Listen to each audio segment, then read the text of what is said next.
Բարև ձեզ, Ամեն Պլյուսի եթերում հարցազրույցն է եւ այսօր մեր հյուրն է Հելսինկյան քաղաքացիական ասամբլեայի Վանաձորի գրասենյակի ծրագրերի ղեկավար Վարդինե Գրիգորյանը։ Հարցազրույցը կազմակերպվել է Հանրային լրագրության ակումբի նախաձեռնությամբ։ Բարև ձեզ, Տիկին Գրիգորյան, շնորհակալություն մեր տաղավար գալու համար։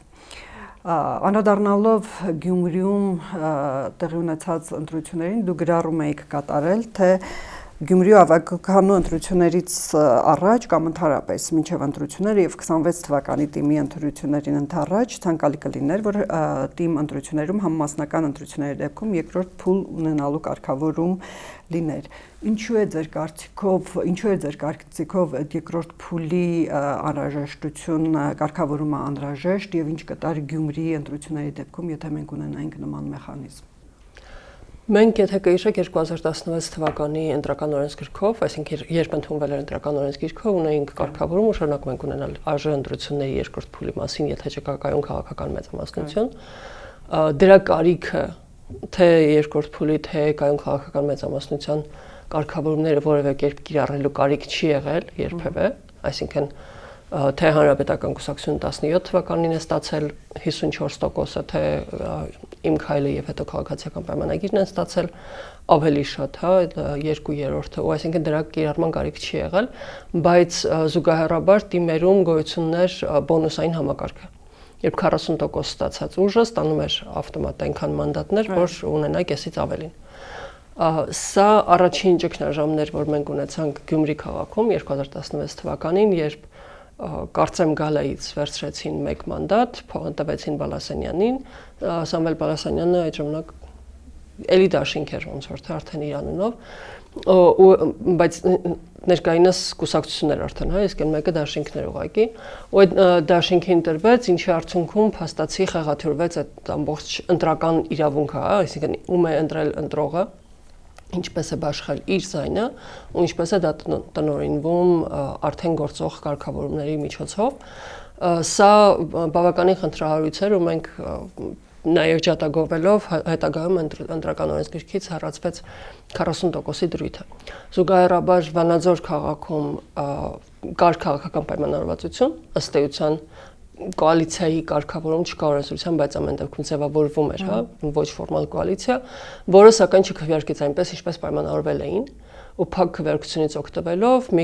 խմբակցության մի քանի անդամներ քվեարկեցին Մամիկոն Ասլանյանի օգտին։ Սրա հետևանք էր նաև ընտրական օրենսգիրքում մեկ այլ փոփոխություն, որ քվեարկությունը պետք է լինի բաց, որը տանելով նույն անալոգիան, ինչ ունենք վարչապետի ընտրության ժամանակ, երբ որ հստակ է լինում, թե ում են քվեարկում, որովհետև համայնքի ղեկավարի ընտրությունը ըստ էության չի կարող գաղտնի լինել, այսինքն համայնքի ղեկավարը պետք է իմանա, թե ում հետ է համագործակցում ավագանում, քաղաքացիները պետք է իմանան, թե իրենց ավագանին ում է ներկայացնում, ինչպես է ներկայացնում, այլ ոչ թե գաղտնի, այսինքն այս դեպքում այդ խմբակցությունների ընտրողները իրականում չգիտեին իրենց ընտրած ավագանու անդամը արդյունքում ինչպես է անդրսևորում, ինչ վարքեգում։ Մենք սրա արդյունքում փաստացի ունեցել ենք ինչ-որ փոփոխություններ ու հասկացել ենք, որ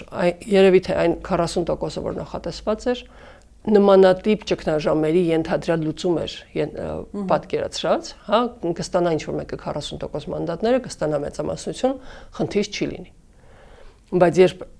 այդ անարդար համակարգը, որ իրականում անարդար էր, վերածվում է, մենք ունենում ենք իրավիճակ, որտեղ շատ քիչ տարբերությունով արդեն ուժերը պետք է մրցակցեն կամ պետք է համագործակցեն։ Համագործակցել առանձնապես լավ չի ստացվում։ Բայց լավ չի ստացվում ոչ թե այն իմաստով, որ ուղղակի որոշում են չհամագործակցել, այլ համագործակցությունները կայուն չեն լինում այնքան։ Մենք տեսնում ենք, սպոնտան ինչ-որ աջակցություն կոնկրետ քվեարկությանը կամ կոնկրետ գործընթացին, բայց ոչ քաղաքական համագործակցություն երկարաժամկետ առումով։ Ինչպես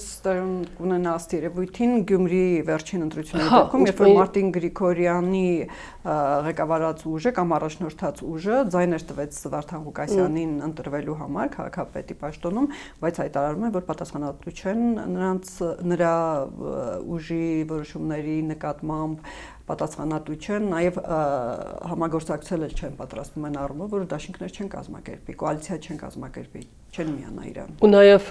նիստերին թերևս չեն գնա, այսինքն նույն երթունակալության նիստին արդեն պակաս էին ու իրենց նիստերին չմասնակցելը, եթե քաղաքացիական պայմանագիրը բոյկոտում է ու Մարտուն Գրիգորյանի մեր քաղաքը խմբակցությունի եւս չի մասնակցում նիստերին, քվորում չի լինում եւ նիստերը տեղի չեն ունենում, այսինքն իրականում շատ խախուտ են հիմքերը, որոնցով ձևավորվեց Գյումրիում տեղական ինքնակառավարման մարմինը։ Եվ ձեր կարծիքով երկրորդ փուլը դրա լուծումն էր, հա։ Առանձնահատկությունը այն կլիներ, որ երկրորդ փուլը հնարավորություն կտար, որ քաղաքացիները տեսնեին, օրինակ, ստացել առաջին պատկերացրեք նույն անալոգիան, որ ունենք արժանընտրություններ, բայց չեն կիրառել, հա։ Երկու ամենաշատ ձայներ ստացած ուժերը, որոնք կարող են նաև ձևավորել նախընտրական դաշինքներ, մասնակցում են ընտրություններին ու ներկայացնում են իրենց քաղաքապետի տեխնացուին եւ ընտրողները քվեարկում են արդեն իմանալով, թե պոտենցիալ ով է քաղաքապետի տեխնացուն, եթե այդ ուժը ենթադրաբար արդեն առանց եթեի ստանալու է 50%-ից ավելին։ Եթե դա նորից այսինքն այս երկրորդ փուլի միջոցով քաղաքացիները մասնակցում են նրան, թե կոալիցիոն ղեկավարությունը ինչպես է որոշում կամ ինչ է որոշում։ Հիմա պատկերացնենք տեսականորեն ու կապ չունի այստեղ այդ առանձնապես անձը, հա, բայց չենք կարող իրական պնդել, որ իմ հզոր համայնքի կոմունիստական կուսակցության մեր քաղաքի եւ միությանը մոռացա Մայր Հայաստանի ընտրողները հավաքական առումով կողմ էին Վարդան Ղուկասյանին համայնքապետ տեսնել։ Հա, այսինքն իրենց ձայնը իրական հաշվի չառնվեց, որտեղ իրենք քվեարկել էին այլ քաղաքական պայմանագրի Սարիկ Մինասյանի եւ Վարդան Ղուկասյանի եւ ընտրողները ավելի շատ եւ ընտրողները արդեն կունենային իրենց ասելիքը տեղ կարող են եւ ընտրված քաղաքապետը ով էլ որ լիներ այդ երկուսից ավելի շատ կլիներ ընտրողների ընտրության, այսպես ասած, արտահայտությունը, հա։ Հա, ու այս դեպքում նաեւ կլինեին այլ մեխանիզմներ իրեն հետ կանչելու, անվստահություն հայտնելու կամ նիստերի հետ կապված, հա, ու աջակցության ես պատկերացնում եմ, որ եթե այս մեխանիզմը ընտրվի, մենք նաև պետք է մնացած այդ նույն բոյկոտի եւ այլ ինստիտուտների մասին մտածենք ու դրանց հետ կապված մեխանիզմներ, ու այնպես չի, որ շատ վատ բան է քաղաքական բոյկոտը։ Քաղաքական բոյկոտը ամեն դեպքում քաղաքական գործընթաց է, դրա մեջ ոչ մի անօրինական բան չկա։ Այլ հարցը, որ ինչ որ տեղերում դա կարող են օգտագործել օրինակ ավականու անդամներին մանդատից զրկելու, ասելով, որ բացակայել եք, մյուս տեղերում կարող են այդպես չանել, այսինքն շատ տարբեր գիրառությունն ու քանի որ ինքն էլ օրենքով չի կարգավորվում, կարող են անել օրենքի շրջանակներում ինչպես որ կարող են, դա բարոյապես կամ էթիկապես մենք կհամարենք սխալ կամ ճիշտ, բայց ամեն դեպքում դրանք քաղաքական գործընթացի ոչ թե հանցագործության տիրույթում են, հա, իրենք քաղաքական գործընթաց են, թե ինչպես են պայմանավորվում։ Բայց երկրորդ փուլի կարևորությունը հենց նրանով կլիներ, որ քաղաքացիները կմասնակցեին, որովհետև հիմա ստացվեց, որ իրենք մասնակցել են ընտրությունների բավականին բարձր տոկոսով, որը ավելի բարձր չէր օրինակ քան փաստացի ամենացածր մասնակցությունը եղել է 21 թվականին, հա, դրանից առաջ էլի բարձր մասնակցություն ա եղել, բայց ստացվում է, որ քաղաքացիների շատ փոքր տոկոսի ձայներով ընտրված անձներ դարձել համայնքապետ ու անարդար մեղադրանք կա ընդհանուր գյումրեցիների նկատմամբ, սա էր ձեր ուզածը, սա դուք ընտրեցիք, բայց գյումրեցիները դա չեն ընտրել, հա, գյումրեցիներին ոչ ոք չի հարցրել։ Իսկ դուք համաձայն եք կոալիցիոն նման դասավորության, իսկ դուք համաձայն եք նման համայնքապետի։ Կարծում եմ անպտղ խոսակցություններ են, երբ ուղղակի հենց շրջում միանգամից փոխադարձաբար, հա, իշխանությունները պարտվեցին Գյումրիում եւ գյումրեցիներ ահա ձեր ընտրածը, երկուսն էլ փուչ արտահայտություններ են, որովհետեւ իրականության հետ առանձնապես կապ չունեն։ Այդ դեպքում ինչպես է գնահատում Սարիկ Մինասյանի կամ ընդհանրապես իշխանությունների այն կանխատեսումը, միգուցե նաև սպառնալիքը, թե Գյումրիում ճգնաժամ է լինելու կառավարման։ Ես էլ կարծում եմ, որ դա քաղաքական գործընթաց է։ Իրականում նման մեծ կոալիցիաներ չեմ հիշում մեր պատմության մեջ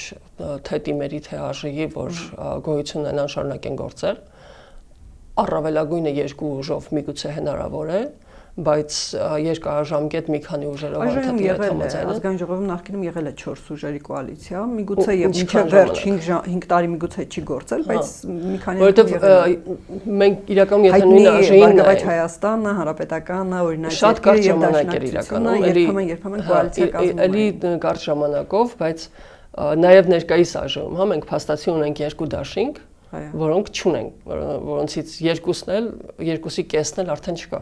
հա, դե կուսակցությունները դուրս են եկել, մնացել են մեկը, ֆորմալ առումով խմբակցություն է, բայց իրականում մեկ կուսակցություն, դաշնակցությունը եւ հանրապետականը։ Այսինքն իրականում նախընտրական դաշինքները իրենց կոալիցիան այս դեպքում նաեւ իրենք այդքան կենսունակ չեն, հատկապես երբ այսքան մեծ թվով ուժեր ու տարբեր շահեր են իրար բախվում, հա, որովհետեւ շահերը, որոնք միավորել են այս ուժերին, առանձնապես Գյումրիի հետ կապ չունեն։ Ու դա է խնդիրը, որ ինչքանով գյումրեցիների շահը այդտեղ առաջնահերթ կլինի, դա մեծ հարց է։ Սարիկ Մինասյանի գործողությունների կամ այս դեպքում անգործության հետ կապված կարծում եմ քաղաքական գործընթաց է, եթե չի հատում ապօրինության սահմանը, դրանք սովորական քաղաքական բանակցություններ կամ չբանակցություններ են, որոնց արդյունքում ինչ որ նորմալ գործընթաց է, եթե պատկերացնենք համամասնական ընտրակարգում փորձել քո կողմը գրավել տարբեր մարդկանց, իհարկե եթե դա չի հատում ապօրինության, շանտաժի կամ սպառնալիքների սահմանը, հա, երբ որ դրանց այդ միջոցներին չեն գնում, որովհետև մենք տեսել ենք այդ ապօրինության իմաստով մանդատներից հրաժարվել ստիպելու եւ այլ տարբեր գործընթացներ տարբեր տեղերում, ապօրինության օրինակ էր Թալին համայնքում, երբ կոալիցիան էլի ընտրված տեխնացուն կամ կոալիցիայի կողմից առաջադրվող տեխնացուն ստիպված էր հրաժարվել իր տեխնացունից, այսինքն բոլոր խմբակցությունները պաշտպանում էին իր տեխնացությունը, իսկ ինքը պաշտպանեց քաղաքացիական պայմանագիր կուսակցության տեխնացությունը, ինչով շատ հստակ ցույց տվեց, հա, որ ինքը հարկադրված է դա անել։ Ու այնտեղ էլ տեսանք, որ չգործեց այդ ավականին, այսինքն ուզում եմ ասել, այնպես չի, որ եթե քաղաքացիական պայմանագիրը վերցրեց իշխանությունը, շարունակելու է աշխատել, հա, համամասնական ընտրակարգի առավելությունը երևի հենց դա է, որ բոլոր կուսակցությունները այնտեղ կշիռ ունեն։ Մենք տեսել ենք թե Թալինում, թե Վեդիում, որ արդյունքում ընտրվել է համայնքի ղեկավար քաղաքացիական պայմանագրի տեխնացուն, բայց չի կարողացել աշխատել։ Ամիսներով բոյկոտի եւ այլն արդյունքում փաստացի ստիպված են եղել նոր ընտրությունների գնալ, փորձելով մի քիչ ամրապնդել իրենց։ Այդպես կարող ենք ասել, որ այս գործող մեխանիզմները, հատկապես թիմերում իշխող կուսակցությանը, իշխանություններին այդքան էլ ձեռնտու չի, ուրեմն նրանք ինչու չեն գնում երկրորդ փուլի կարգավորման, ինչու չեն ընդունում կամ ընդհանրապես այլ կարգավորումներ, որպեսզի նման ճգնաժամային իրավիճակներ չառաջանան։ Ես չեմ կարծում, որ երկրորդ փուլը իրենց թե սա, թե երկրորդ փուլը իրենց շատ ձեռնտու ինչ-որ բան է լինելու, որովհետև մենք թիմերին եթե նայում ենք, ուզում եմ ասեմ, ես չեմ էլ մտածում, որ արդյոք իշխող ուժին դա ձեռնտու է թե չէ ու դրա համար առաջարկենք, հա, ես չէ ուզում որ մեր ելակետը դա լիներ։ Օրենքներն էլ իրենք են ընդունում։ Հա, բայց ես կուզենայի, որ մեր ելակետը լիներ, որքանով է դա նվազեցնում տեղական ինքնակառավարման մարմիններում ճգնաժամը եւ անգործության տարիները, հա, եթե մենք հատկապես Վանաձորի օրինակը հիշենք։ Կարծում եմ, որ առանձնապես արդյունքի տեսանկյունից իրենց համար սրանով հաստատ մենք կընտրվենք, նրանով մենք չենք ընտրվի կամ բան, այդ տիպի կարգավորումներ չեն կարող լինել, որովհետեւ ամեն թիմ, չնայած որ Երևանից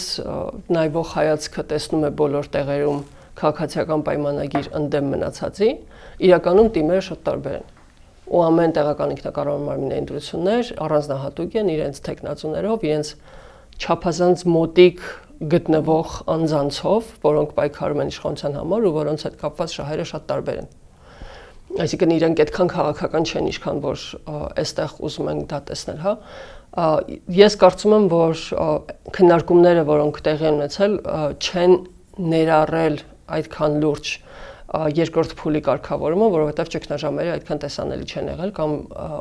նաև միգուցե նաև մյուսները չեն տեսնում լուծումը այս կարգավորման առաջարկի մեջ։ Նկատեմ ընտրական օրենսգրքի ընդհանուր քննարկումների մեջ երկրորդ փուլի կարգավորումը այդքան շատ չի քննարկվել, հատկապես հենց այն պատճառով, չէ, բոլորի ընդհանուր մասնագիտական խմբեր եւ այլն, որովհետև ընդհանուր առմամբ ընտրական օրենսգրքի քննարկումները, կուսակցությունների հետաքրքրությունը եւ այլն սեվեռված են ազգային ժողովի ընտրությունների վրա։ Կարգավորումները դիտարկում են ազգային ժողովի ընտրությունների տեսանկյունից։ Թիմերը ընդհանրապես շատ քիչ են հետաքրքրում կուսակցություններին կամ այլ քաղաքական։ Բայց վերջին փորձերը վերջին տարիները ցույց տվեցին, որ թիմերում ավելի խնդրահարույց ու հենց այդ էր հարցը, որ երբ որ չկա բավարար ուշադրություն, բայց մենք որպես մարզային կազմակերպություն, որտեղ մենք տեսնում ենք այդ խնդիրները, մենք խոսում ենք դրա մասին, բայց տեսնում ենք, որ բավարար ուշադրություն չկա, հա, ինչ որ միտք կա, որ ընտրական օրենսգրքի ընդհանուր կարգավորումները, եթե բարելավենք, դրանք ավտոմատ կբերեն նաև թիմ կարգավորումների բարելավման, մինչդեռ դրանք տարբեր կարգավորում։ մենք տեսնում ենք, որ եթե քննարկումները շարունակվեն, ես հույս ունեմ, որ սա առիթ կհանդիսանա, որ մենք սկսենք խոսել այս ընտրությունների մասին, որովհետև իհարկե 21 թվականի ազգային ժողովի ընտրություններից առաջ որևէ բան փոխել այդ ընտրությունների հետ կապված չարժե։ Ընտրական օրենսգիրքը ըստ էության բավականին լավն է, կարգավորումները բավականին լավն են ազգային ժողովի ընտրությունների համար։ 26 թվականի 26 թվականի ընտրություններից առաջ, ոնց որ 1 տարի առաջ կարծում եմ փոխել չարժե։ Բայց մենք ունենք եկող տարի նաև թիմ ընտրությունները բավականին խոշոր քննարկումները պետք է գնան թիմի մասին, այսինքն կարգավորումներ, որոնք ուժի մեջ կմտնեն արժանտրություններից հետո ու որոնք կվերաբերվեն թիմ ընտրություններին, չեն վերաբերի արժանտրություններին։ Բայց թիմ ընտրություններին ընդառաջ։ Բայց թիմ ընտրություններին ընդառաջ, որպեսզի կարողանան ազդել։ Հա, այսինքն մենք հիմա ունենք 1.5 տարուց ավելի, որ կարողանան քննարկել եւ առաջարկել այնպիսի կարգավորումներ ու մենք իրական տեքստային տարբերակներով ունենք արդեն այդ առաջարկությունները քննարկել բերել նրան, որ քաղաքացիները իրենց օտարված չզգան իրենց տեղական ինքնակառավարման մարմինները ձևավորելու գործընթացից։ Հա, դա չէ, այսպես ստացվում է, որ այսինքն քաղաքապետ դառնա մեծամասնության ընտրված թեկնածու։ Այն դեպքում երբ հստակ չի, այսինքն ինչպես է դեռ կարգավորումը, որ մենք առաջարկում ենք։ Այն դեպքում եթե 50% չի ստացել որևէ ուժ, որովհետև 50% եթե ստանում է ավտոմատ իրենց առաջին համարը դառնում է ամենքապետ ու նաև հստակ է, հա, օքեյ, քաղաքացիների 50%-ից ավելին ձայնը տվել է այս ուժին, ենթադրաբար հենց ուզում են, որ այդ մարդը լինի քաղաքապետ։ Տրամաբանական է, որ այդպես պետք է լինի։ Մյուսը ինչ որ կար ժամանակ տալ կոալիցիաներ ձևավորելու համար։ Ես հույս ունեմ, որ քաղաքական ուժերը ունեն պատասխանատվություն քննարկելու, հասկանալու ինչքանով է դա արտացոլում իրենց ընտրողների կամքը։ Ու եթե դա հակասում է իրենց ընտրողների կամքին, ուղղակի չգնալ այդ կոալիցիային։ Հա, չգնալ կոալիցիայի, այլ գնալ երկրորդ փուլի։ Սա կարծում շատ օգտակար կամ նույնիսկ շատ ավելի պատասխանատու քաղաքական գործիչները երևի կարող էին նաև հենց ձևավորել դաշինքը եւ գնալ երկրորդ փուլի, այսպիսով ստանալով նաև ընտրողների համաձայնությունը իրենց ձևավորած դաշինքի նկատմամբ, հա։ Այսինքն եթե ելակետը լինի ընտրողի նկատմամբ հարգանքը, ընտրողի կամքը հաշվի առնելու հանձնառությունը, կարծում եմ մենք ունենանք այլ իրավիճակ, քան այն, որ ունենք հիմա։ Այնինչ տեսնում ենք Գյումրիում շատ անընդունելի է իր քաղաքական բովանդակություն կամ արժեք դնելով այն տեղերում, որ քաղաքացիներին դուրս են թողնում այդ գործընթացից, այսինքն իրոք քաղաքացիներին ուղղակի հանել են կողմ դնել ու ասել մենք վրեժ ենք լուծում կամ ինչ որ փոխադարձ հարցեր են քննարկում, հարցեր են լուծում, տեղական ինքնակառավարման մարմիններում կարծում եմ դրանք անցնող բաներ չեն, ընդունելի չեն ու համայնքի նկատմամբ պետք է ավելի հոգատար ու շատ լինել։ Բայց այնպես չէ, որ թիմերում ու նույն Գյումրիում երկրորդ փուլ գնալու հնարավորություն ընդհանրապես չկար, պարզապես մարդիկ որոշեցին, ուժերը որոշեցին, որ կոալիցիա բայց աջակցել այլ կներ նոր ընտրություններ, ինչը էլի կարող է դեռ լինել։ Տարբերությունը իրականում տարբերություն ժամկետների մեջ է, այսինքն ակնհայտ է, որ կարող է ինչ ընտրել համայնքապետ ու գնալ երկրորդ նոր ընտրությունների, տարբերությունը սրանց զուտ ժամկետների իմաստով է, այսինքն նոր ընտրություններ երբ նշանակվեն, դրանից հետ այդ ընտրությունները պետք է նշանակվեն այնպես, որ կարողանան մնացած ընտրական վարչահարության գործընթացները կազմակերպել, ու ստացվում է այդ ամբողջ ժամանակ համայնքը մնում է առանց իշխանության կամ վարչապետի կողմից նշանակված վարչական պաշտոնակատարն է իշխում, ինչը թե վարչական ռեսուրսի չարաշահման վտանգ է ստեղծում, թե ընդհանուր էլի քաղաքական գործընթացները այլ կերպ մեկնաբանելու հնարավորություն է տալիս, հա։ Այսինքն ուղղակի ժամանակ է տալիս տարբեր ուժերին, կոնկրետ այս դեպքում իշխանությանը, ավելի ամրապնդելու իշխանությունը։ Իսկ եթե երկրորդ փուլը փաստացի կլիներ շատ ավելի արագ, շատ ավելի շուտ, որովհետև կմասնակցեին նույն ուժերը, մենք կտեսնեինք ավելի արագ հանգուցալուծվող ճգնարամ, քան կարող ենք տեսնել հիմա։ Իսկ դա ըստ էության քաղաքասարակության առաջարկություն է, դուք երբեմն իշխանությունների հետ, ոչ միայն ձեր կազմակերպությունը, այլ ընդհանրապես քաղաքասարակությունը, իշխանությունների հետ ընտրական կարգավորումների վերաբերյալ քննարկումներ ունենում եք, ներկայացրել եք դա իշխանություններին կամ պատրաստվում եք ներկայացնել թիմ եկող տարվա ընտրություններին ընդառաջ եւ կարևորելով դրա անհրաժեշտությունը կամ եթե ունեք քննարկումներ, ունեցել եք քննարկումներ, ինչ կարծիք ունեն իշխանությունները դրա վերաբերյալ։ Մենք իրականում դրա մեր քննարկումները ընտրական օրենսդրության հետ կապված բավականին կայացած ու ինստիտուցիոնալ են։ IFS կազմակերպության աջակցությամբ հիմնական միջազգային ու համագործակցության արդյունքում է նաև որ շատ փոփոխություններ ընտրական օրենսգրքում կատարվել են ու բավականին դրական փոփոխություններ կան իհարկե խնդրահարույց փոփոխություններ, բայց ընդհանուր առմամբ դրական են գնահատում թե գործընթացը, թե արդյունքները։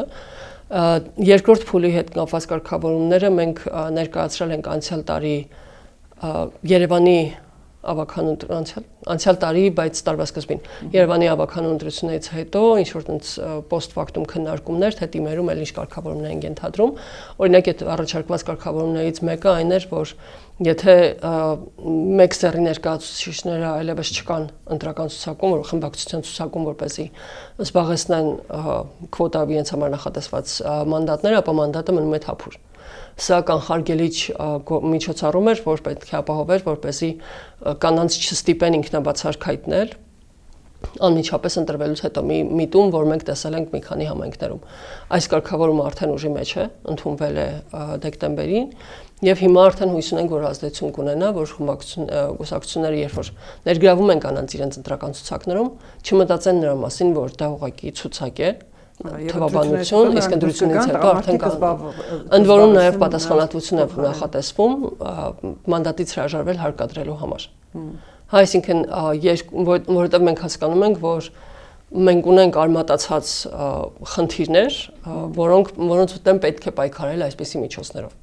Շատերը համարում են քվոտաները արհեստական, բայց նաև անհավասարությունը քաղաքական գործընթացներում կանանց բացառումը ինքն իրենով բնական չի։ Ընդհանրապես քաղաքական գործընթացները բնական չեն, հա, դրանք համաձայնությունների, պայմանավորվածությունների տիրույթում են, ոչ թե բնական դասավորվածության։ Ու հետևաբար այդ գործընթացներում միջամտությունը անհրաժեշտ է, որպեսզի կարողանանք բալանսավորել։ Քաղաքացիությունը տարբեր խնդիրներ է վերհանում ընտրական մեխանիզմների վերաբերյալ, եթե չեմ սխալվում, նաև դուք եք բարձրացրել կուսակցությունների, նաև ընտրությունների ֆինանսավորման հարցը, որ այդ ֆինանսավոր պետք է ինչ-որ մարմին վերահսկի այդ ֆինանսավորումը եւ ընդհանրապես դա պետք է ներսից լինի, քաղաքացիական ներկայացուցիչներ կան, որոնք ասում են, որ պետք է դա փոխկապակցվի նվազագույն աշխատավարձի հետ, թե մեկ մարդը որքան անհատը, որքան կարող է նվիրատվություն կամ փոխանցում անել կուսակցություններին կամ ընտրական հիմնադրամներին, կուսակցությունների ու դաշինքներին։ Սա որքան խնդրահարույց է մեր գործող կարգավորումների դեպքում եւ այս դեպքում ինչ է առաջարկում։ Սա այն դրույթներ, որ ես ասում եմ, հա, կային բացական փոփոխություններ, մեր կարծիքով բացական փոփոխությունն այն, որ տարանջատվեց վերջնականապես իրարից կուսակցությունների ընթացիկ ֆինանսավորման վերահսկողությունը եւ նախընտրական քարոզչության ֆինանսավորումը։ Տարանջատվեց այն իմաստով, որ կուսակցության ընթացիկ ֆինանսավորման վերահսկողությունը իրականացնում է կոռուպցիայի կանխարգելման հանձնաժողովը, դա 21 թվականի փոփոխությունների արդյունքում։ Բայց դա էլ կարծեք թե լիարժեք չէ։ Որը պետք է արդյունքում նաեւ ստանձներ նախընտրական քարոզչությունը, բայց փաստացի ոչինչ չարեց ստանձնելու կապակցությամբ, անդադար հետաձգվեց գործառույթների ստանձնումը, ասացին, որ մենք ռեսուրսներ չունենք բավարար։ Որքանով էր դա արդարացված։ Այսինքն կարգավորումը կա, օրենքի ուժ ունի, կարգավորումը օրենսդրությամբ կար ու ամեն տարի իրենք երկարաձգում էին դրա կիրառումը, այսինքն ԲԲՑ-ից փոխանցումը կոռուպցիայի կանխարգելման հանձնաժողովին անընդհատ հետաձգում են։ Իդեպ հետաքրքիր իրավական կազուս էր ստեղծվել այս ընտրությունների ժամանակ, որի վրա ոնց որ թե ոչ ոք ուշադրություն չդարձրեց։ Վերջին փոփոխությունը, որով հետաձգվել էր վերահսկիչ վերստուգիչ ծառայությունից փոխանցումը կոռուպցիայի կանխարգելման հանձնաժողովին, արդեն ուժը կորցրել էր դեկտեմբերի 31-ի դրությամբ, իսկ նոր կարգավորումը, որով պահպանվում էր վերահսկիչ վերստուգիչ ծառայության կողմից այդ գործառույթը ուժի մեջ էր մտնում ապրիլի 1-ից։ Այսինքն ստացվում է, որ հունվարի 1-ից մինչև մարտի 30-ը այս գործառույթը պետք է իրականացներ կոռուպցիայի կանխարգելման հանձնաժողովը։ Որտեւ այո, օրենսգիրքը ասում է, որ ընտրություններն էլ 35 այո, եւ ինքը պարտավոր էր դա իրականացնել, իհարկե դրա մասին ոչ ոք չէր հիշում եւ չէր ուզում հիշել, եւ հույս ունեին, որ ոչ ոք դրա մասին բան չի ասելու, չէ, դա կատարեց վերահսկիչ վերստուգիչ ծառայությունը։ Նկատի ունեմ կոռուպցիայի կանխարգելման հանձնաժողովը ոչ որևէ կերպ չառնչվեց այս գործընթացին, չնայած որ օրենսդրության առումով դա ինչ է համարվում տվյալ դեպքում չկատարում, հա։ Ես կասեի դա անգործություն էր ստացվում, դա բայց պատասխանատվության ենթակա կար ինչ որ որ հա, այսինքն ստացված որ իրենց մեջ կա համաձայնություն անտեսելու որ օրենքի բաց թողում են արել այսպիսի ժամկետների առումով։ Ու խնդիրը նաև այն էր որ ստացվում է որ օրենսդրական իմաստով, հա, պարտականությունը կուսակցությունների վրա դրված է ներկայացնելու փաստաթղթերը կոռուպցիական խարգելման հանձնաժողովին։ Այսինքն եթե կուսակցությունները չներկայացնեին այդ փաստաթղթերը, իրավունք չէին ունենա վերահսկիչ վերստուգիչ ծառայությունը որևէ կերպ նրանց տուգանել կամ ինչ-որ պատասխանատվության ընդհարկել վարչական վարույթ հարուցել, որովհետև օրենքով իրեն ոչ ոք պարտավոր չի որևէ բան ներկայացնել։ Ավանդույթի ուժով ներկայացրեցին, ավանդույթի ուժով վերահսկիչ վերստուգիչ ծառայությունը հաստատեց, որ ամեն ինչ ճիշտ է, չնայած որ անձայն աչքով էլ երևում էր, որ ամեն ինչ ճիշտ չէ։ Բայց ճիշտ չէր օրինակ։ Օրինակ ճիշտ չէր նույն է ձեր ասած ֆինանսավորման եւ նորազագույն աշխատավարձի հետ կապված, հա։ Մայր Հայաստան, կարծեմ։ Մայր Հայաստաններ կարծեմ։ Հա, Կարեն Սիմոնյանի առաջին համար։ Այս կուսակցությունների դաշինքի ընտրական ցուցակի բավականին շատ տեխնացուներ 500,000 առավելագույն գումար թույլատրելի 500,000 նվիրատվություն էին կատարել իրենց դաշինքի նախընտրական հիմնադրամին։ Շատ ստանդարտ այդ նույն գումարները երբ նայում էինք իրենց հայտարարագրերը ներկայացրած, որովհետև յուրաքանչյուր ավական տեխնացու ունի հայտարարագիր ներկայացնում, տեսնում ենք, որ իրենց եկամուտները բացարձակ մոտիկ չեն այն գումարին, որը իրենք կամավոր կտային այդ նախընտրական հիմնադրամին։ Ընդհանրապես այն, որ մարդիկ հավասարաչափ գումարներ են նվիրաբերում, դա արդեն իսկ խոսում է նրա մասին, որ սա ապօրինի միջամտություն է, այսինքն այլ անձ կամ կառույց կապ չունի, որը չի կարող այդ ամբողջ գումարը տալ, որովհետև դա գերազանցի սահմանաչափը, ապօրինի բաժանում է գումարը այլ անձերի միջով, նրանց միջոցով փաստացի շրջանցում է օրենքի սահմանափակումը։ Սա պատասխանատվություն է։ Ընդ որում ընտրական օրենսգրքի փոփոխությունների մի փաթեթում մենք փոփոխություն նախատեսել այս պատասխանատվությունը, որը գոյություն ունի կուսակցությունների համար, առաջարկել ենք նաև նախընտրական հիմնադրամների, ինչը տրամաբանական էր, բայց ազգային ժողովի արձագանքը քննարկումների ժամանակ այն էր, որ նախընտրական փուլում այս հարցերը այնքան զգայուն են, որ կուսակցությունները սա կարող են դիտարկել որպես քաղաքական հետապնդում։ Մենք նույն օրինակ ունեցանք նաև Երևանի դեպքում կա հստակ պատասխանատվություն։ Երևանի դեպքում կարող է լինել պատասխանատվություն, որովհետև քրեական օրենսգիրքը շատ հստակ է նախատեսում։ ԿՊ-ի ղեկավարը վարչապետ Նիկոլ Փաշինյանը եւ այդ դա վիրավապահ մարմինների անգործությունը, կարծեմ ինչ-որ ստուգումներ արել էին, իբր թե բարձել էին, որ մարդիկ ինքնուն են։ Սա այն լատենտ հանցագործությունից է, որտեղ որ պետք է իրոք որ ավելի հետևողական լինեն ու եթե քաղաքական կամքը լինի կբացահայտեն նման բանը, հա, որտեղ այս դեպքում մենք տեսնում ենք տեխնացուներ, որոնք եթե փաստացի տեխնացուն աշխատում է առաջին համարի տեխնացուի ենթակայության տակ ըստ հայտարարագրի, հա, իր հիմնարկում է աշխատում, ստանում է 80,000 դրամ աշխատավարձ, շատ քիչ հավանականություն կա, որ ինքը 500,000 դրամ կտա նվիրատվություն իր նախընտրական հիմնադրամին։ Այսինքն ակնհայտ է, որ այս մարդը օգտագործվում է եւ որպես էժան աշխատուժ, եւ օգտագործվում է քվոտա լրացնելու ընտրական ցուցակում, տեխնացուների ցուցակում եւ օգտագործվում է ապօրինի ֆինանսավորելու նախընտրական հիմնադրամը։ Փաստացի դառնալով հանցակից մի գործողությունում, որտեղ ես վստահ չեմ, որ ինքը որևէ շահ ունի, հա, թե քաղաքական, թե գաղափարական իմաստով, չգիտեմ ինչ, այսինքն մենք տեսնում ենք շերտեր կախվածության քաղաքացիների, որոնք բացահայտվում են այս նմանատիպ սխեմաների միջոցով։ Ու այն, որ վերահսկիչ վերստուգիչ ծառայությունը չի տեսնում որևէ պարտավորություն իր կողմից ստուգելու այդ ամբողջը, շատ խնդրահարույց է։ Հիմա իրենց առաջարկած նախագծով, որ արդեն ուժի մեջ է մտել, իրենք ընդհանրապես մուտքերին չեն նայում։ Հա, մուտքերը կատարվում են կուսակցությանը, օրինակ ելի եթե նայեք այդ նույն հետարագրերը, քաղաքացիական պայմանագիրը, ապրելու երկիրը, Եվրադաշինքը ինչ որ հատվածով հանրապետություն կուսակցության կողմից նվիրատվությունները կատարել են կուսակցության անունից։ Ինչը նշանակում է, որ մենք չենք կարող իմանալ կուսակցության գումարների, մուտքերի աղբյուրները, մինչև մյուս տարի նրանք կներկայացնեն հաշվետվություն։ Հա? Այդ նույն Երևանի պատմությունը դա էր, հա, երբ որ շատ ուշացած իմացանք այս ամբողջի մասին։ Այս է խնդիրը, որ մենք ունենք տար ժամանակյա հաշվետվողականություն։ Խնդիրները կամ մեր մտահոգությունները ընտրությունների ֆինանսավորման հետ կապված առաջանում են նախընտրական փուլում, բայց դրանց ամբողջական պատասխանները կստանանք 1.5 տարի հետո օրինակ, որտեղ արդեն արդիական չի լինի այդ ամենը։ Չնայած որ իրավական պատասխանատվության տեսանկյունից կարող էր արդիական լինել, բայց հետքերը վերացնելու այդ մարդկանց համոզելու, որ չպետք է խոսային կամ բան, արդեն կարող էր տեղի ունենալ։ Դուք քաղաքասարակությունը բարձրացնում եք նաև օտարերկրյա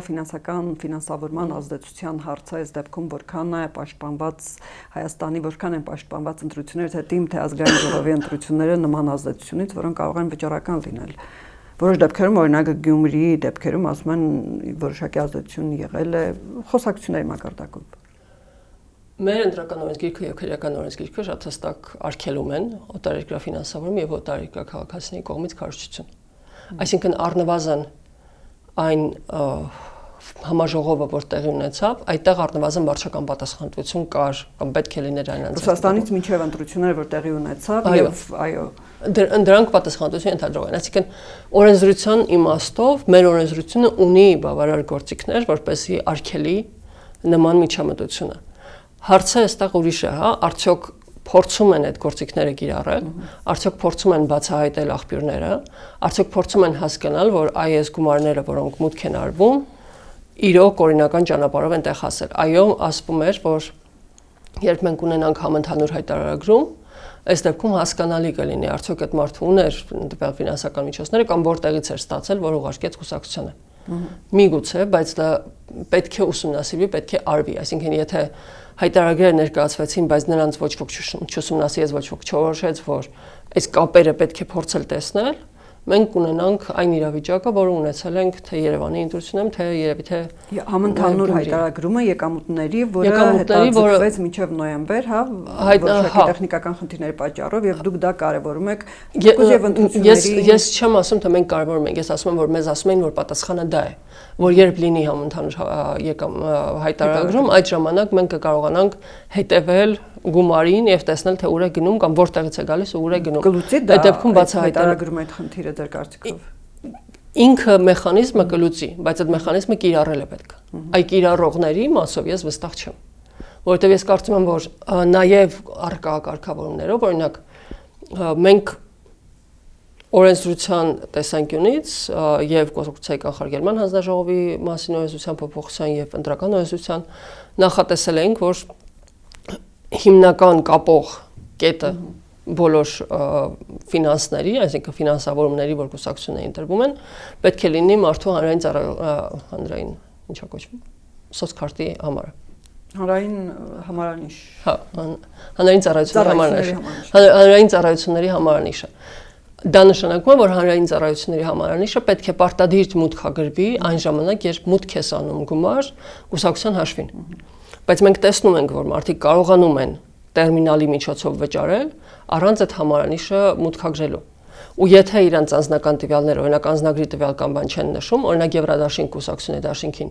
մուտք էր արվել տերմինալից գումար, հստակ օրինական չափերով, բայց անունը չէր նշվել, կուսակցությունը ստացվում է, որ դա անանուն նվիրատվություն էր, դաշինքը ստիպված էր եղել հետ փոխանցել դա բյուջե։ Հետ փոխանցել նվիրատվություն կատարողին չէր կարող, որովհետև չգիտեր ով է, հա, տերմինալի միջոցով կատարվել է։ Մինչդեռ եթե օրենսդրությունը նախատեսում է, որ նվիրատվությունները պետք է լինեն անկանխիկ եւ անպայման անունով, անանուն նվիրատվություններ արգելվում են, ուրեմն պետք է նաեւ տեխնիկական միջոցներ ապահովի այնպես, որ մուտք չկարողանան անել անանուն։ Այսինքն ուղղակի որովհետեւ իրոք դա նվիրատվություն կատարողը պարտավոր չի օրենսդրությունը ամբողջությամբ ապահովել, հատկապես երբ ինքը գործ ունի տերմինալի հետ, որը չի պահանջում այդ կամ եւ չի պահանջում եւ չունի դաշտ, որտեղ ինքը պետք է մուտք անի այդ տվյալները։ Օրենսդրության կարգավորման կիրարկման արդյունքում այդ պարտադիր դաշտը պետք է ավելացվեր։ Շատ տեխնիկական բան եմ ասում, հա, բայց հենց այդ է հարցը, որ օրենսդրական մեխանիզմները կարող են լինել, արդյոք տեխնիկական մեխանիզմները կապահովեն այդ ամբողջ շղթան բացահայտելու, ուսումնասիրելու, ունենալու բավարար ապացույցներ, որ ոչ ոք չմտածի կամ մենք չմտածենք, որ դա քաղաքական հետապնդում է, չլինի սելեկտիվ եւ այլն, հա, ասես շատ հարցեր։ Եվ քաղաքասարակությունը նաև կարևորում է շեմերի ցածրացումը, անցողիկ շեմերի թե դաշինքների, թե թիմերում եւ թե ազգային ժողովում, որքան է ձեր պատկերացմամբ օպտիմալ հնարավորինս շեմը այս դեպքում եւ թիմերի դեպքում եւ ազգային ժողովի ընտրությունների դեպքում եւ ինչու եք շեմերի ցածրացում ակնկալում։ Ավելի շատ առաջարկվող տարբերակը մեկ մանդատի համար բավարար Անգամ մեկ մանդատի համար բավարար քվեներ ստանալներ եւ ազգային ժողովում սա մի քանի նպատակ կարող է ծառայել, հա, որովհետեւ նախ ազգային ժողովում դա հուսով եմ նաեւ կխրախուսեր կուսակցություններին առանձին հանդես գալ, որովհետեւ դաշինքները բարդ են ստացվում։ Իհարկե ունեցանք նվազեցում երկու շեմերի էլ, այսինքն երկու շեմերն շատ բարձր էին նախկինում, լավ է որ արդեն իսկ նվազել են, բայց լավ կլիներ որ նվազեին ավելի, ինչի է սա օգնում։ Մենք ունենք կուսակցություններ, որոնք 2%-ից մի քիչ ավել կամ 3-4 ստանում են, բայց չեն հաղթահարում շեմը։ Այս կուսակցությունների ձայները փաստացի գումարվում են մանդատ ստացածներին, անարդարացի ավելացնելով նրանց կշիռը։ Այ եթե մենք ունենանք ավելի ցածր շեմ, կստացվի, որ ընտրողի կամքը ավելի ուղիղ է թարգմանվում մանդատի։ Հա մենք կտեսնենք, որ ընտրողը այսքան կամք է դրսևորել, այդքանն էլ արտացոլվել են մանդատների տեսքով, ոչ թե քանի որ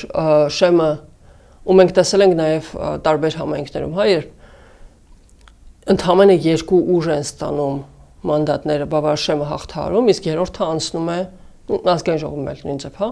փաստացի պատիվ ունեմ կուսակցությունների դաշինքը ընտրվեց ոչ թե ստանալով այդ քվեները, որոնք շեմը հաղթահարելով, այլ օրենքի ուժով, որովհետև երրորդ ուժ պետք է հայտնվի ազգային ժողովում։ Ու ստացվում է, որ այս բևեռացվածության շնորհիվ մյուսները, որոնք ստացել էին, ելի ինչ-որ կշեռ ինչ-որ ձայներ, չեն կարողանում որևէ կերպ իրացնել իրենց քվեների իրենց ձայները ու նրանց քվեները գումարվում են նրանց ովքեր անցել են ստանալով առավել մեծ առավելություն ըստեյության բոնուսային ինչ-որ բաներ, որոնք չեն Տիկին Գրիգորյան, դա այդ բազմազանությունը, որ միգուցե եւ մի քանի մեկ կամ երկու մանդատ ստացած ուժեր կհայտնվեն տիմերի ավականու այդ կազմում կամ ազգային ժողովի այդ падգամավորական խմբերում եւ դա չէ կարծում, որ կարող է ինչ-որ փուլի որոշումների կայացման կամ օրենքների նախագծերի ընտրության դեպքում որոշակի ճգնաժամային իրավիճակներ կստեղծեն։ Իսկ այն դեպքում ճիշտ է, միգուցե եւ անարդարացիորեն որոշակի փոքր քվեներ կանցնեն արդեն հաղթահարած բարձր շեմը հաղթահարած կուսակցություններին եւ ոչ մեծ թվով կուսակցություններ կանցնեն տվյալ կառույցներ։ Գիտեք, խնդիրն այն է, որ մենք այս դեպքում խոսում ենք արդյոք ժողովրդավարությունը լավ բան է թե ոչ։ Որովհետև ժողովրդավարությունը ենթադրում է կարծիքների բախում, ենթադրում է դժվարություն, ենթադրում է մի քիչ ավելի երկար process, քան կարող է լինել ավտորիտար իշխանության պայմաններում, որտեղ մեկ կուսակցությունն է ինքն է որոշում։ Եթե ընտրությունը այս տեսանկյունից ենք դնում, ես կարծում եմ, որ ավելի լավ է շատ երկար մտածեն, ավելի լավ է նույն Գերմանիայի օրինակով, հա, մի քանի ուժեր փորձեն ձևավորել կոալիցիա, երկար ժամանակ աշխատեն դրա ուղղությամբ, փորձելով ստեղծել ինչ-որ կայուն կամ կիսակայուն միավոր, բայց ունենալ այդ քաղաքական դեբատները, քաղաքական քննարկումը ու չունենալ մեկ ուժի գերիշխանություն։ Մենք իրականում չենք շահում նրանից, որ ունենք մեկ ուժի գերակայություն, որը որ չի կարողանում նույնիսկ հաշվի առնել, հա, կարիք չունի հաշվի առնելու, թե ինչ է ուզում ընդդիմությունը, կամ ինչ է ասում ընդդիմությունը, կամ արդյոք ընդդիմությունը կարող է խնդիրներ ստեղծել, թե ոչ, արդյոք ընդդիմությունը բոյկոտեց, թե ոչ։ Մենք իրական ժողովրդավարության համար կարիք ունենք այդ բախումների։ Այո, դրանք ժամանակատար են ու անկայունության տպավորություն կարող են ստեղծել, բայց դա ժողովրդավարության գինն է։ Հակառակ դեպքում կարելի է ունենալ ավտորիտար իշխանություն, իրական ինչի մենք դիմերում նախկինում ունեինք խնդիրներ։ Եկեք ասենք համասնականից առաջ, հա, որովհետև շատ հստակ էր համայնքի ղեկավարը,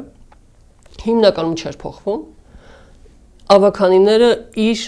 նշանակած կամ իր բերած մարդիկ էին, հստակ իրեն աջակցող, ուղղակի դակելով այն ամենը, ինչ որ ինքը տալիս է։ Այսինքն մենք մեր ուսումնասիրությունում իրականում նաև բացահայտում ենք դեպքեր, սա մասին եւի շատ եմ ասում, բայց երբ ավականու անդամները ասում էին, որ իրենց ընտրագրավը մուծել է համայնքի ղեկավարը, որովհետև որոշել է, որ այս իր թիմը պետք է լինի, ինքնուրույն տարել մուծել գրավը, ապահովել իրենց քվեները ու ներկայացրել։ Սա ժողովրդավարության իմ երազած մոդելը չի։ Խնդրահարույց իրավիճակը, որը ունենք Գյումրիում կամ Վանաձորում, Վանաձորի դեպքում չնայած մի քիչ ավելի առանձնահատուկ է, որովհետև դատական իշխանության շատ մասնակցությունը անընդունելի է, բայց ամեն դեպքում այն իրավիճակը, որ մենք ունենք Գյումրիում, շատ ավելի նախընտրելի է, քան երբ տասնյակ տարիներով համայնքի ղեկավարը չի փոխվում նրա մրցակցությունը միայն ձևական տեխնացուներն, որոնք իրենց տեխնացությունը հանում են ընտրությունների նախորդ օրը, շատ համենքն ենք այդ տիպի ունեցել, որովհետև օրենքը նախատեսում էր, որ եթե մեկից ավել տեխնացու չի ընտրությունները չեղարկվում են, ու դրա համար ձևական հիմնական տեղակալ է կամ ինչ-որ մեկը առաջադրվում էր տեխնացու, վերջին օրով հանում էր տեխնացությունը, մնում էր համայնքապետը ու շարունակում վերարտադրվել։ Ու ես որ ասում եմ, որ թիմերն ու կենտրոնական իշխանությունը կամ ընտրությունների միտումները տարբերվում են, հենց նաև դրա համար եմ ասում։ Մենք շատ ենք տեսնում թիմերում տեղական իշխանության վերարտադրություն, որ պարտադիր չի, որ համընկնի պետական իշխանության հետ։ 21-ի ընտրությունների արդյունքում մենք տեսանք, որ կենտրոնական իշխանությունը քաղաքացիական պայմանագիրը հաղթում էր կամ առավելություններ ստանում են տեղերում, որտեղ որ չէր առաջադրվում նախորդ համայնքապետը։ Կամ երբ նախորդ համայնքապետը անցել էր քաղաքացիական պայմանագրի կողմը։ Շատ է մեկ էլ բարձրաձայնվում հեղափոխությունից մինչև հիմա այդ կայուն մեծամասնության չարչարկված թեման, հիմա դուք ասում եք, թե ընտրություններից, համապետական ընտրություններից 1 տարի առաջ ճիշտ չի լինի ընտրական շատ կտրուկ փոփոխություններ անել, բայց այս թեման անդադ կախված է թե իշխանությունների, թե ընդհանրապես ընտրական ողջ պրոցեսների ու քաղաքական ուժերի գլխին, այնուամենայնիվ չարժի մինչև ընտրությունները 1 տարի է մնացել այս փոփոխության անդրադառնալ կամ ընդհանրապես իշխանությունները ինչի չեն ցանկանում, երբ որ խոստացել էին փոխել այդ դրույթը։ Ես եւի մի քիչ տարբերվող կարծիք ունեմ քաղաքական մեծամասնության մասին, այսինքն այդ դրույթի մասին, ոչ թե ընդհանուր երևույթի։ Նախ դրույթը նախատեսված է սահմանադրությամբ, որ ասում է, որ պետք է ապահովի քաղաքական մեծամասնություն, ու դա կկարգավորվի ընտրական օրենսգիրքով։ Այսինքն ընտրական օրենսգիրքը այս բանը պարտավոր է ինչ որ մի կարգավորում ունենալ։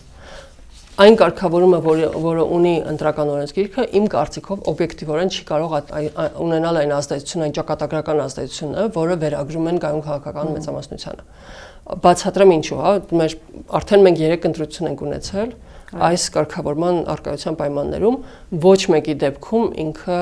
էական չի եղել, որևէ կերպ չի կիրառվել, նույնիսկ հանրապետական կուսակցությունը, որ շատ ավելի քիչ ձայներով է ընտրվել, ստացել մեծամասնություն, ստացել է ազգային փոքրամասնությունների իր լրացուցիչ մանդատները եւ այդպիսով արդեն իսկ հաղթարել է 54% մանդատները եւ կարիք չի ունեցել ստանալու որևէ լրացուցիչ մանդատ, որպեսզի ապահովի կայուն քաղաքական մեծամասնությունը։ Իմ քայլը եւ քաղաքացիական պայմանագիրը ընդհակառակը։ Իրենք ստացել են այնքան շատ մանդատ, որ մյուս ուժերն են ստացել լրացուցիչ մանդատներ, որպեսզի այդ խախտված բալանսը մի քիչ կարգավորվի, չնայած իմ կարծիքով դա շատ արհեստական կարգավորում է, հա, 2/3-ը բավականաչափ մանդատներ են, որպեսզի կուսակցությունը կարողանա ամեն ինչ միանձնյա որոշել, բայց նախատեսվում է այսինքն դա էլ կայուն քաղաքական մեծամասնության կապ չուներ։ Դա լրացուցիչ ինչ որ վերևից պակասացնող մեխանիզմ էր, որը երևի թե հանրապետական կուսակցությունը այս ընտրական օրենսգիրքը ընդունելով չէր մտածում, որ երբևէ կիրառելի կլինի, հա, երբևէ ինչ որ կուսակցությունը կստանա այնքան շատ մանդատ, որ կարիք կլինի դրանք պակասեցնել, ոչ թե ավելացնել, հա։ Ու մենք իրականում չենք ունեցել այս կիրառումը, բայց 21 թվականի փոփոխությունները, որոնք արդեն ուժի մեջ կմտնեն հենց ընտրությունները հայտարարվեն, 54%-ի փոխարեն 52% է։ Սա նշանակում է, որ եթե կուսակցությունը ընտրությունների արդյունքում ստանում է 50+1 մանդատ, նա ստանում է այնքան մանդատ, երևի թե 1, հա, 1 լրացուցիչ մանդատ, որպեսզի ունենա 52%։ Իր էությամբ այս կարգավորումը որևէ կերպ շատ հավանականության տեսության տեսանկյունից եթե նայենք, հա, շատ քիչ հավանականություն կա, որ կլինի այդ մարժայում ինչ-որ կուսակցություն, որ կստանա 1 մանդատ ու դրանով կունենա կայուն քաղաքական մեծամասնություն։ Այդպիսով դրա դերն ու նշանակությունը, հա, կարծում դրա դերն ու նշանակությունը ուռճացված են։ Ես իրական մեզ վերջերս հայտնաբերեցի, որ կա նաև որոշակի մոլորություն այն մասով, որ սկզբից հիշում եք ասացի, որ թիմերում կար 40%-ի դեպքում 50% ստանալը, 50+ ստանալը։ Կար որոշակի երևի մտահոգություն, որ այդ 40%-ը վերաբերում է նաև ԱԺ-ին։ Այսինքն կար մտայնություն, որ ԱԺ-ում ինչ-որ մի ուժ կստանա 40% եւ կստանա այնքան լրացուցիչ մանդատ, որ ունենա 50%-ից ավելի։ Միգուցե, որովհետեւ դա կբացատրեր, թե ինչու են կայուն քաղաքական մեծամասնությանը այդքան լուրջ վերաբերվում, հա։ Պարզ է, որ 10 քանի տոկոս ավելացնելը խնդրահարույց է։ Բայց այս գործող կարգավորումով ես չեմ կարծում, որ ինքը այդքան մեծ խնդիր է։ Եվս մի հարց էլի նորից քաղաքացիական կողմից բարձրացվող արտակարգ իրավիճակների դեպքում ընտրությունների անցկացման մեխանիզմների համար օրինակ Դանիել Յոհաննիսյանը բարձրացնում էր հարց, թե պետք է այնպիսի կարգավորումներ մտցնել, որպեսզի 2008 թվականի մարտի 1-ի իրադարձությունների նման իրավիճակ մենք չունենանք։ Ինչ արդյոք գործող օրենսդրությունը նպաստում է կամ ունի որոշակի խնդրահարույց կետեր, որոնք կարող են նման իրավիճակներ առաջացնել եւ ինչը պետք փոխել։ Այն կարգավորումը, որը առաջարկվել էր ընտրական օրենսգրքով արդարադատության նախարարության կողմից եւ որը Վենետիկի հանձնաժողովը եւս առաջարկել է շատ մանրամասնել ու քննարկել ու չլինել այդպես բացարձակ ու նաեւ ընդդիմությունը դրա մասին խոսեց ու համվեց փաթեթից, կարող է վիճելի լինել, բայց ես վերապահումով եմ մոտենում վիճելիությանը, որովհետև հասկանում եմ, որ արտակարգ իրավիճակներ հենց նրանով են արտակարգ, որ այնպես չի որ կանխատեսել են ամբողջությամբ։ Նաև պետք է հասկանալ, թե որ մարմինն ենք տալիս իրավասություն որոշելու այս ընտրությունների արդյունքները համարել վավեր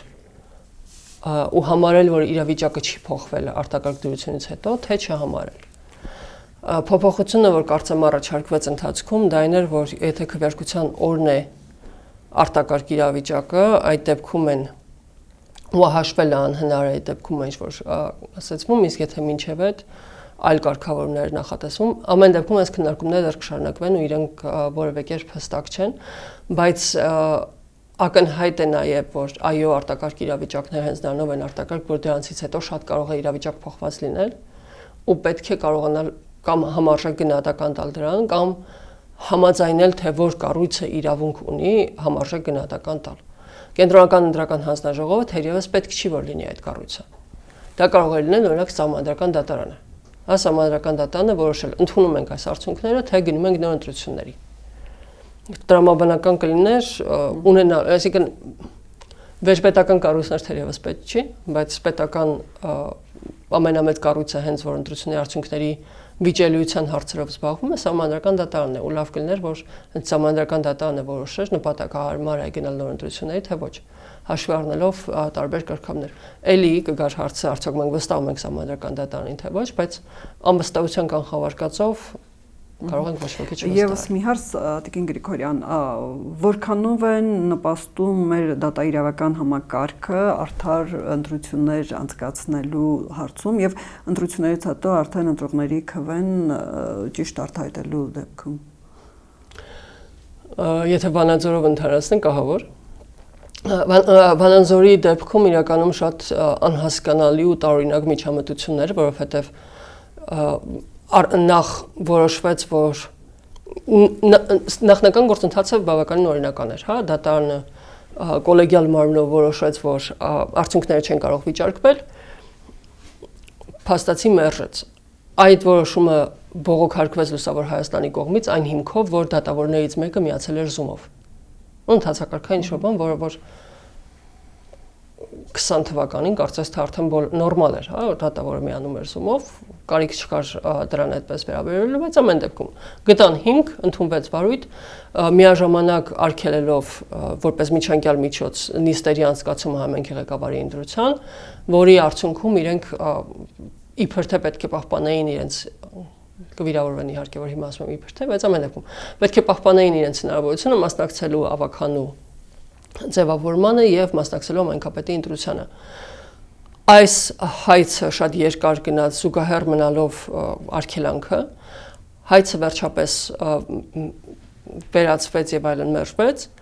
ինչը պետք է նշանակեր, որ ավտոմատ նաեւ արգելանքն է վերացվում, բայց չգիտես ինչու դատարանը շարունակում է որոշել, որ նիստ պետք է անի, որպեսզի արգելանքի վերացման մասին տեղեկացնի կամ որոշում կայացնի։ Այսինքն ավտոմատ պետք է վերացած լիներ օրենքի ուժով, բայց նիստ է դրա համար հարկավոր ու վերջին բողոքարկումը դրա հետ կապված իհարկե հրաշալի էր, երբ դատարանը որոշել էր, որ արգելանքը այլևս չի գործելու ու այս պահին գործող պաշտոնակատարի կուսակցությունը վիճարկել էր դա, որ իրենք պատշաճ չեն ծանուցվել։ Այսինքն դրա հիմքով նորից երկարացնել։ Մենք փաստացի ունենք գրեթե 3 տարուց ավելի, 3.5 տարի արդեն պարալիզացված տեղական ինքնակառավարման մարմիններ դատարանի անհարկի միջամտությամբ, որովհետև կարծում ենք քաղաքական ուժերի ազդեցություն կամ իշխանությունների քաղաքական ուժերի դատարանի նման հանցավոր անգործություն, հա, իրանք բոլորով համաձայն են նրա հետ, որ իրենցից յուրաքանչյուրը ունի իրավասություն վիճարկելու այս գործընթացը, բայց փաստացի վիճարկվում է միայն այն դեպքում, երբ փորձում են երկրաձգել գործընթացը, ոչ թե դադարեցնել, հա, ստոպ տալ այս ամենը։ Մենք տեսնում ենք, որ իրենք օգտվում են նրանից, որ դատարանը այս գործը քննում է սովորական ընթացակարգով, ու նաև առաջարկություններից մեկը իրական այս բանը չեմ հիշում ընդունվեց թե ոչ, այն է, որ ընտրական վեճերը, թե նախընտրական փուլի, թե այս համայնքի ղեկավարի ընտրության բոլոր վեճերը դիտարկվեն որպես ընտրական ու կոլեգիալ մարմնով արագ քննվեն, ոչ թե մնան այսպես տարիներով, հա, ավականու նիստը, որի արգելանքը դրված էր ընտրական հիմքով, չէր կարող շարունակվել այսքան տարիներ։ Ընդհանրապես այդ որոշումը չէր կարող վիճարկվել այսքան երկար ժամանակ։ Եվ վերջին հարցը ամփոփելու համար շատ կարճ Տիգրան Գրիգորյան,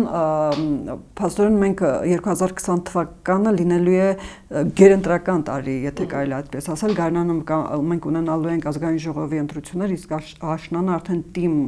մարմիններում ընտրություններ, խոշոր քաղաքներում եւ տարբեր համայնքներում, եթե չեմ սխալվում, 50-ից ավելի համայնքներում լինելու են թիմ ընտրություններ, եւ այս ընտրություններին ընթառաջ ինչ փոփոխություններ եք դուք ակնկալում կամ ճիշտ համարում։ Իհարկե հաշվի առնելով այն հանգամանքը ձեր նշած, որ 1 տարի առաջ ընտրություններին չկարելի շատ կտրուկ փոփոխություններ անել։ Ես կարծում եմ այն փոփոխությունները, որ առաջարկում ենք թիմերի հետ կապված, լրիվ իրատեսական են ու կարող են իրականացվել, թե երկրորդ փուլի կարգավորումներ նախատեսելը, թե կարծում եմ շատ կարևոր կլինի վերջապես ունենալ մեխանիզմներ եւ համագործակցության հնարավորություն եւ միջոցներ նախ քաղաքական կամք, կուսակցությունների